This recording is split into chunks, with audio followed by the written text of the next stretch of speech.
আজকেও আমি ঠাকুরঘর থেকে ব্লগটা শুরু করছি। আজকে হলো রথযাত্রা। রথযাত্রার প্রীতি ও শুভেচ্ছা জানিয়ে আজকের ব্লগটা শুরু করছি। Welcome back to my channel নিপার ঘর সংসার। নিপার ঘর সংসার আরেকটি ব্লগে তোমাদের অনেক অনেক স্বাগত। আশা করি যে যেখানে আছো ভালো আছো, সুস্থ আছো। যারা আমার ভিডিও রোজ দেখো তাদেরকে অসংখ্য ধন্যবাদ, আর যারা প্রথম দেখছো তাদেরকেও অসংখ্য ধন্যবাদ। ভিডিওটা স্কিপ না করে পুরো ভিডিওটা দেখবে। আজকে হলো রোববার, এখন টাইম হবে 10:30 থেকে 11টা। সকালে আমি পুজো করতে এসেছি। সকালে ব্রেকফাস্টে সব খাবার দাবার রেডি করে তারপর স্নান করে পুজো করতে এসেছি, কেন কিনা আজকে রথযাত্রা, সেই জন্য সকাল সকাল পুজোটা করে দিলে অনেকটাই রিলিফ পাওয়া যায়। তোমরা সাথে থাকো, দেখতে থাকো আজকে আমি তোমাদের সাথে কি কি শেয়ার করতে পারছি। পুজোটা আমার পুরো কমপ্লিট হয়নি, অর্ধেকটা পুজো করে তারপর ক্যামেরাটা অন করেছি। তো প্রায় কমপ্লিটের দিকেই পুজো কমপ্লিট করে নিচে যাব। এতক্ষণে হয়তো তৃষাও পড়া থেকে চলে এসছে। আজকে যেহেতু রোববার 7টা থেকে পড়া ছিল। তারপর সমু আর মা বসে আছে, ওদেরকে খেতে দিতে হবে। অন্য কাজ যেমন তেমন, পুজো করতে আসলে মন দিয়ে পুজোটা করতে হয়, অনেকটাই টাইম লাগে। কারণ ঠাকুর ঘরে অনেক কিছু কাজ থাকে, ছোট ছোট কাজ। সেই জন্য এই ছোট ছোট কাজগুলো করতে করতে কিন্তু আমাদের পুজো করতে অনেকটাই লেট হয়ে যায়। ঘরের কাজ যখন করি একটা ছেড়ে আরেকটা ছুটে ছুটে কাজগুলো করি, আর পুজো করতে আসলে একদম রুটিনের মতো এটার পর এটা করতে হবে, এটার পর এটা করতে হবে। এই করতে করতে আমাদের কিভাবে যে 1 থেকে 1.5 ঘন্টা লেগে যায় বুঝতেই পারি না। পুজোটা করে নিলাম, এবার নিচে গিয়ে দেখি সমু কি উৎপাত শুরু করেছে। সমুকে কন্ট্রোল করা খুব কষ্ট, এই কদিনে খুব হাঁপিয়ে গেছি। জানি না পরবর্তীতে আবার কি হবে। তো এবার চলো নিচে যাই।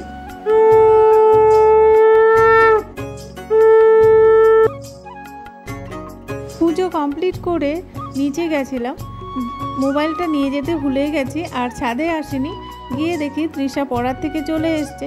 যেহেতু 11টা বেজে গেছে, সেই জন্য তৃষা আর তৃষার বাবা মিলে সমু আর মাকে খেতে দিয়েছে, আমার আর দিতে হয়নি।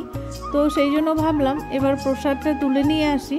ঠাকুর ঘরে এসে দেখি মোবাইলটা ঠাকুর ঘরেই পড়ে আছে, আর সমু খুব খাওয়ার জন্য উৎপাত করছিল। সেই জন্য তৃষার বাবা আর তৃষা মিলে খেতে দিয়ে দিয়েছে, ওরা 4 জনই খেয়ে নিয়েছে। এবার আমি প্রসাদটা তুলে নিয়ে গিয়ে আমিও ব্রেকফাস্ট করে নেব, করে তারপর দুপুরে রান্না করব।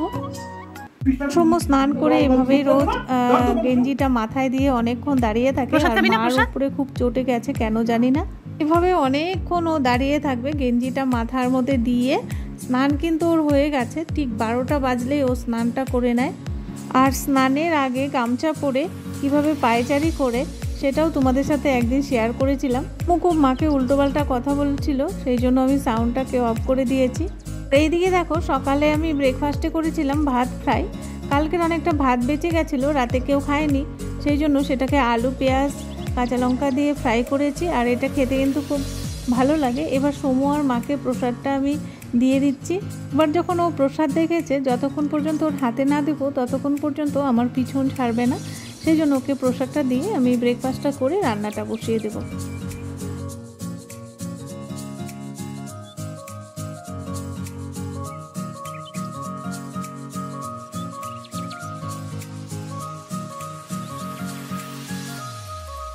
বল তো জয় জগন্নাথ, এদিকে তাকায় বল। দেখ ঘরে মানে আজকে রোদ্র উঠছে না, জানলা খুলে দেওয়াতে ঘরটা বল জয় জগন্নাথ।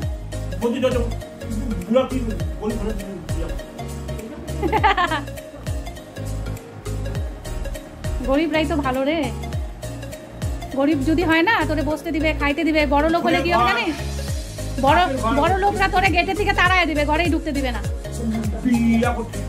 বুঝছিস? বুঝছিস, বড় লোক হলে না গেটের থেকে বার করে দিবে, আর গরিবরা ঘরে ঢোকাবে, বসতে দিবে, খাইতে দিবে। গরিব গরিব তো বলিস। যেই দিকে খেয়াল না দিব সেই দিকেই মুশকিল।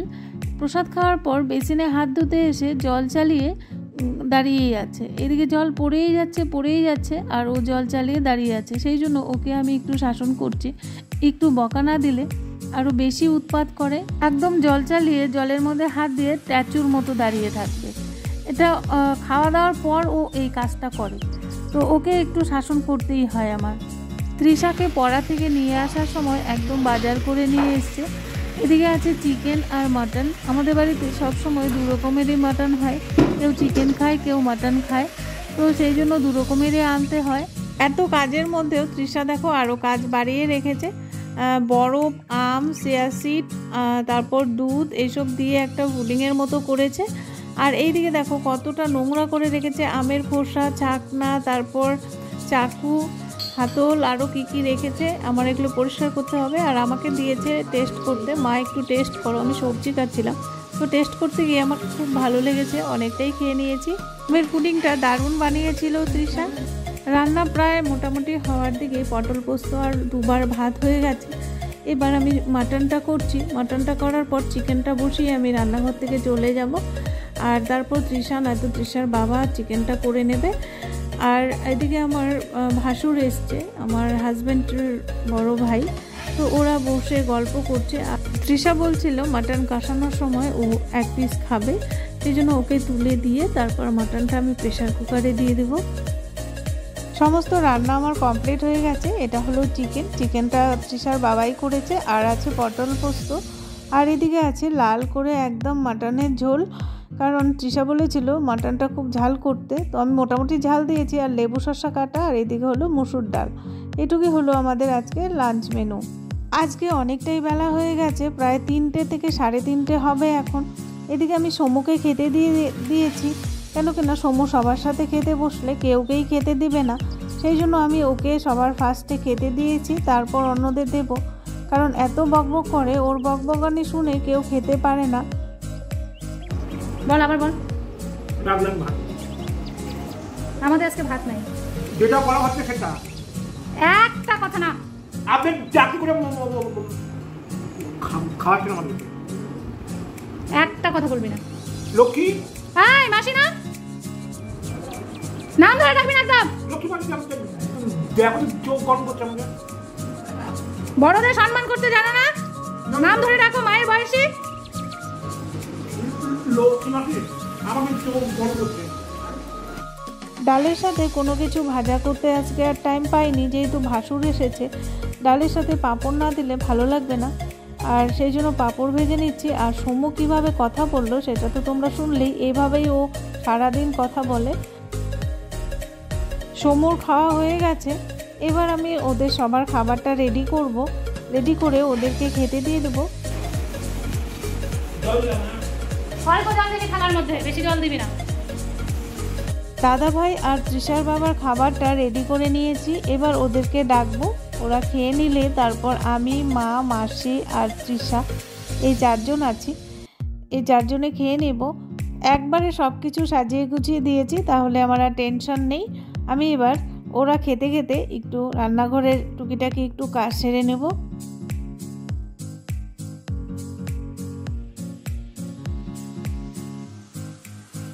এবার তৃষারও বায়না আমাকেও জেঠুর মতো সুন্দর করে সাজিয়ে খেতে দিতে হবে, তো এবার ওর খাওয়াটা আমি রেডি করছি আর ওরা খেয়ে নিচ্ছে।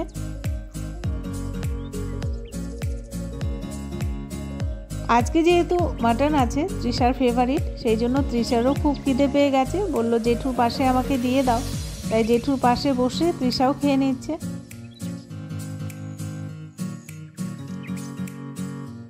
খাওয়ার পর আমরাও খেয়ে নিয়েছি। খেয়ে আমি স্নান করেছি, কেন কিনা চিকেন মাটন রান্না করেছি, স্নান না করলে ভালো লাগবে না। স্নান করে উঠতে না উঠতেই বাড়ির পাশে ছোট্ট রথ যাচ্ছে, সেই রথটা যদি না টানি তাহলে কি করে হয়। দৌড়ে এসে রথটাকে একটু টানলাম।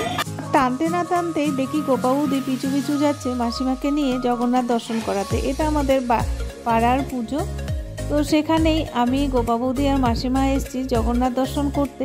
কিন্তু জগন্নাথ রথে চড়ে ভক্তদের দর্শন করাতে রাস্তায় বেরিয়ে গেছেন, তো এসে আর দেখতে পাইনি।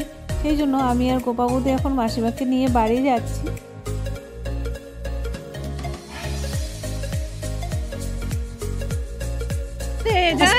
মাসিমার বান্ধবীর সাথে দেখা, সেখানে কোলাকুলি আর জয় জগন্নাথ বলা হচ্ছে। জয় জগন্নাথ। আরে চলো করবা, কইরা যাবা। এই যে দেখো আমরা 3 জন রথ দেখতে পারেছি, রথে নাই, রথ টানাটানি নাই, আমরা ঘুরে আসো। রথ আনছি তো আমি, আনছো, এদিকে তাকাও, তাকাও, এইদিকে দেখো, দেখো দেখো, চলো এখানে। বাড়িতে এসে সন্ধেবাতি দেওয়া হয়ে গেছে। এবার সোমু মার পাশে কেন, আমি একটু শুয়ে শুই না? খুব বিরক্ত করছিল, তুই মাকে ওইখানে যা, শুতে আমার কাছে দিচ্ছিল যা। না, একটুকু ঘুমোতে কেন? দিচ্ছিল না। সেই জন্য ওর একটাই মেডিসিন, যদি কেউ সর, বলে যে আমি তোর শুবো। খাটে শোবো বা বসবো, তাহলে ও যেখানেই থাক না কেন দৌড়ে এসে এখানে শোবে বা বসবে। এখানে এই শোন না খাটটাতে একটু। কাউকে বসতেও দিবে না, শুতেও দেবে না। কুচবিহারের বাড়িতেও না। এরকম, ওর খাটে কেউ বসতে পারে না, শোন না শুতে একটু। পারে না, তাহলে খুব মারামারি যেই অশান্তি বলি শুরু সর, হয়ে অমনি যায়। শুয়ে পড়ে। সমুকে 1 মিনিটও চোখের আড়াল করা যায় না, ও খুব খুব অশান্তি করে, মানে কোনো না তোকে কিছু না একটা খোলাতে বলছে? অপশন খুঁটিয়ে বসে। সেই জন্য আমি একদমই মোবাইল নিতে পারি না, আর ভিডিও যাস করা না, না থাকলেও খোলাতে। সেটাকেও এডিট করতে পারি না। মাথা কালাস তাহলে এডিট হবে। করতে বসলে বারবার যদি কেউ ডাকে বা সময় এসে ডিস্টার্ব করে, তাহলে এডিট করা আর হয় না। আর রাত্রি 12টার পর তো এডিট করতেও ইচ্ছে করে না, সেই জন্য আমার ভিডিও আপলোড করতে অনেকটাই না, লেট না, মানে হয়ে নাক যায়। গলানো। তো যাই হোক, আজকের ভিডিওটা তোমাদের কাছে কেমন লাগলো তোমরা অবশ্যই কিন্তু একটা লাইক করে কমেন্টস করো। আর যারা নতুন বন্ধু দেখছো তারা অবশ্যই সাবস্ক্রাইব করে বেল নোটিফিকেশনটি অল করে রেখো, তাহলে আমার নিত্য নতুন ভিডিও, ব্লগ বা রেসিপি সবার আগে তোমাদের কাছে পৌঁছে যাবে। আবারও দেখা হবে তোমাদের সাথে নেক্সট কোনো ভিডিও, ব্লগ বা রেসিপির সাথে। ততক্ষণের জন্য টাটা, তোমরা ভালো থাকবে, সুস্থ থাকবে। আবারও সবাইকে জানাই রথযাত্রার প্রীতি ও শুভেচ্ছা। যারা আমার ভিডিও ফার্স্ট থেকে লাস্ট পর্যন্ত দেখলে তাদেরকে অসংখ্য ধন্যবাদ। এভাবেই পাশে থেকো। টাটা সবাইকে, গুড নাইট।